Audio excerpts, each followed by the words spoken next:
किसान भाई नमस्कार। मैं डॉक्टर प्रमोद कुमार, वैज्ञानिक कृषि विज्ञान केंद्र गाजियाबाद में पोस्टेड हूँ।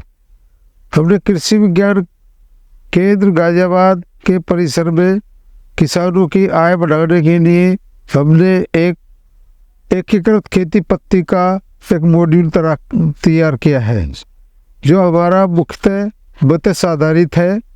इसके साथ हम मत्स्य के साथ साथ केला, सब्जी, फूल, मुर्गी पालन और प्रकार के भी हम उद्यम इसमें संयोजित कर सकते हैं, क्योंकि हमारा कोई भी एकीकृत खेती पद्धति मॉड्यूल ही हमारे किसान भाइयों के लिए उनकी आय बढ़ाने में सक्षम है।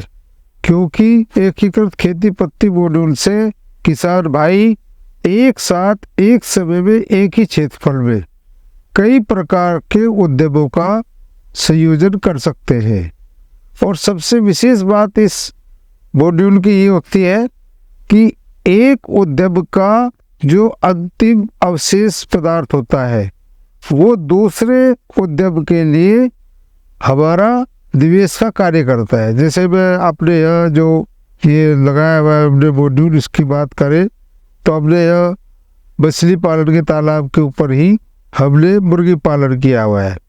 तो मुर्गी पालन का जो भी हमारा अवशिष्ट निकलता है, उसकी बीट निकलती है या और कोई अवशेष पदार्थ निकलता है, तो उसको हम इकट्ठा कर कर और संशोधित कर हम फिश फीड के रूप में प्रयोग करते हैं। तो हमें फिश के लिए अलग से कोई भी फीड लाने की आवश्यकता नहीं पड़ती। तो इसीलिए उसका अवशेष दूसरे उद्यम के लिए निवेश का कार्य करता है।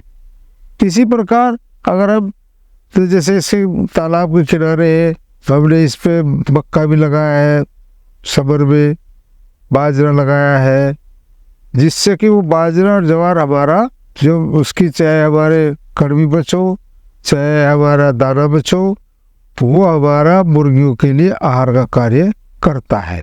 तो इस प्रकार से एक दूसरे का संयोजन कर हम एकीकृत खेती पद्धति मॉड्यूल बना सकते हैं।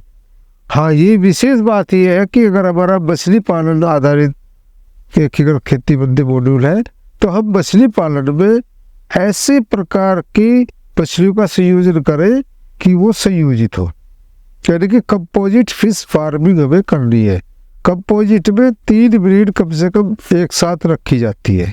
जैसे हमने रोहू, कतला और ग्रास कार्प ये रखी है, और बाइक सिल्वर कार्प भी रख सकते हैं, नैन भी रख सकते हैं, मिर्जल भी रख सकते हैं। तो इनका ब्रीड का क्या कॉम्बिनेशन होता है कि हमारे तालाब में या किसी भी वाटर बॉडी में 3 लेयर होती है। पानी की ऊपरी लेयर, पानी की मध्यम लेयर और पानी की सबसे नीचे की लेयर। ये ब्रीड जो है, एक ब्रीड रहती है हमारी पानी के ऊपर, दूसरी ब्रीड रहती है मध्यम में, तीसरी रहती है हमारी नीचे। तो आपस में एक दूसरे से कोई प्रतिस्पर्धा नहीं रखती।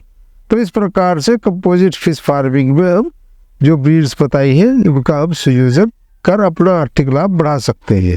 और दूसरे अगर हम, ये भी विशेष बात है कि इसमें जो है किस प्रकार की समस्या आती है, क्या नहीं आती है, तकनीकी क्या है, तो इसमें कोई विशेष प्रकार की ऐसी समस्याएं नहीं आती है। इसमें आप जो है तालाब में चूने का प्रयोग अवश्य करें। दूसरा, जब सीजन ज़्यादा गर्म हो, ज़्यादा सर्द हो, तो उसमें हम जो है एरेटर का प्रयोग करें, जिससे कि मछलियों के लिए ऑक्सीजन लेवल बराबर रहे। फिश फीड भी 2 प्रकार से होता है। एक तो फ्लोटिंग, जब उसकी आवश्यकता हो, विशेषकर जो हमारा सर्दियों या बहुत ही एक्सट्रीम वेदर कंडीशन होती है, उसमें फ्लोटिंग फीड डाला जाता है। बाकी हमारा वैसी कंडीशंस में नॉर्मली हम सामान्य फिश फीड, जिसको हम जो है चोकर और अवशेष पदार्थों को मिला के उसके लड्डू के रूप में बनाते हैं और उसमें खनिज मिश्रण का प्रयोग अवश्य करते हैं। एक बात ध्यान रखने की है कि अधिकतर जो सब कंपोजिट फिश फार्मिंग का मॉड्यूल है वो लगभग हमारा 12 महीने, 13 महीने, 2 महीने में ही हार्वेस्ट हो पाता है। अगर हमें उन्हें सिलेनियम आधारित खनिज मिश्रण खिलाएं तो हमारा हार्वेस्टिंग टाइम थोड़ा कम हो जाता है। और दूसरे हमारे उनके मछलियों का वजन भी जल्दी से बढ़ता है, जिसको फूड कन्वर्जन इफिशिएंसी बोलते हैं। तो हमारा FCR अगर खनिज मिश्रण खिलाए तो उसमें अच्छा रहता है। इसी को ध्यान में रखते हुए इस बार हमारा कृषि विज्ञान केंद्र ने ICAR के निर्देशानुसार एक और फार्म ट्रायल हमारा सेलेनियम आधारित खनिज मिश्रण के संपूर्ण से फिश फार्मिंग में रखा गया है।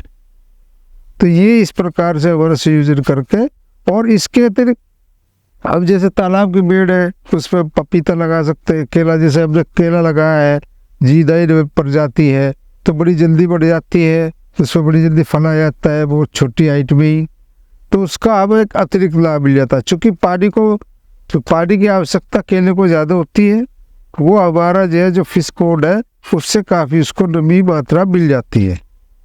तो इस प्रकार का किसान भाई संयोजन अपनाकर अपनी आय बढ़ा सकते हैं, और किसी भी तकनीकी जानकारी के लिए हमारे कृषि विज्ञान केंद्र से संपर्क कर सकते हैं। धन्यवाद।